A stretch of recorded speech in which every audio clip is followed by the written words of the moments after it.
Bye! The end, part 4. To one go!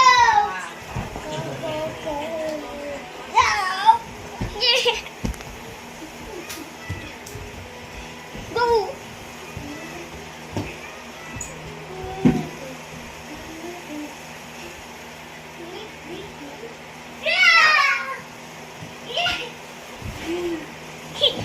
Abot na to.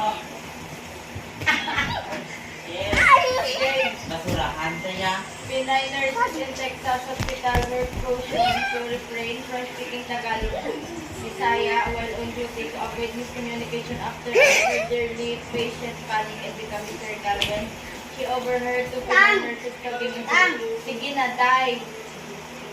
Asking the nurse favor. The patient heard she gonna die. Hello. Tingnan.